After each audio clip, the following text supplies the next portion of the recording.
நமக்கு அதிகபட்சம் தெரிஞ்சதே பார்த்தா ராஜராஜ சோழன் வரைக்கும் தெரியும். அதுக்கப்புறம் வந்த ராஜேந்திர சோழன் பற்றியே நமக்கு தெரியாது. சரி, ராஜராஜ சோழன் என்ன செஞ்சாருன்னு கேட்டால் கோயில் கட்டினாருன்னு சொல்லுவோம். பெரிய விஷயம், நான் இல்லைங்களே. அது ஒரு என்ன சொல்கிறது, ஒரு ஆர்கிடெக்சரல் மார்வல் தான் அது. இன்றைக்கும் நான் ஒவ்வொரு தடவை போயிட்டுருக்கேன், எனக்கு தெரிஞ்ச 100 தடவைக்கு மேலே போயிருப்பேன். ஒரு தடவையும் கண்ணில் ஏதோ ஒன்று புதுசாக கிடைக்குது. இதை எப்படி செஞ்சுருப்பாங்க, அவ்வளோ பெரிய கோயிலுக்கு எப்படி 5 அடி தான் ஒரு ஃபவுண்டேஷன் இருக்கும், இதை எப்படி மேலே ஏற்றுனாங்க, இதை எப்படி யோசித்தாங்க, எவ்வளவோ கேள்விகள் வருது. ஆனால் அவர் செய்த சாதனைகள்னு இன்னும் நிறையா இருக்கும். இது ஒருத்தரை சொல்கிறேன், ஏன்னா இவர் கொஞ்சம் பாப்புலருங்கிறதுனால. இது அதுக்கும் முன்னாடி இருந்த முதல் பேரரசன் அப்படின்னா, ஏதோ சொல்லப்போனால் சோழ அரசன் அப்படின்னு சொன்னாலே நம்ம கரிகால சோழன் தான் நம்ம சொல்லணும். அவர் செய்த ஒரு பெரும் போர் தான் அந்த வெண்ணி பரந்தலை போர்.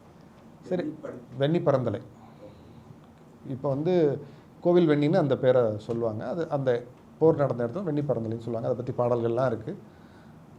அது எதுக்கு நடந்தது, அந்த போர் ஏன் நடந்தது, அப்போ அவன் யார்? ஏன்னா அதுக்கு முன்னாடி வரைக்கும் அந்த சோழர் இதில் மன்னன் அப்படின்னே கிடையாது. அவங்க அப்பாவே வந்து ஒரு மன்னன் கிடையாது. அதை அப்படி அந்த நிலப்பரப்பை பார்த்துக்கிற ஒரு இதாக தான் இருந்திருக்காரு. ஸோ இவர் எப்படி மன்னனாக வந்தார், எவ்வளோ போராட்டங்கள், அவருக்கு யார் என்ன சொல்லி கொடுத்தா, எப்படி ஒரு மனுஷன் வந்து அதை செஞ்சான், சின்ன பையன் எத்தனைக்கும் செய்யும் போது எப்படி அது நடந்தது. எனக்கு தெரிஞ்ச ஒரு 20 வயசுக்குள்ளே இருந்தாருன்னு நினைக்கிறேன். எப்படி அதை செய்ய முடிஞ்சுச்சு? ஏன்னா எதிரில் வந்தவங்க எல்லாருமே அந்த நாட்டை பிடிக்கணும்னு வந்தவங்க. எப்படி அதை செஞ்சுருக்க முடியும்? அதெல்லாம் முடிச்சுட்டு அப்புறம் கட்டினது தான் கல்லணை. இன்றைக்கி நிற்கிது, 1000 வருஷத்துக்கு மேலே ஆயிடுச்சு, நிற்கிது. ஸோ நீங்கள் இப்போ டேம் கட்டுறதே எவ்வளோ கஷ்டம்னு தெரியும். ஒருத்தன் அப்போ கட்டி இப்போவும் நிற்கிது. ஸோ அந்த கல்லை வந்து நீங்கள் அந்த ஆறோட ஓட்டத்தில் நீங்கள் இப்படி கல்லை போட்டிங்கன்னா அது கொஞ்சம் இப்படி உருண்டு வந்து இப்படி நிற்கும். அப்படி தான் அதோடய ஃபவுண்டேஷனை நீ கொண்டு வரணும்.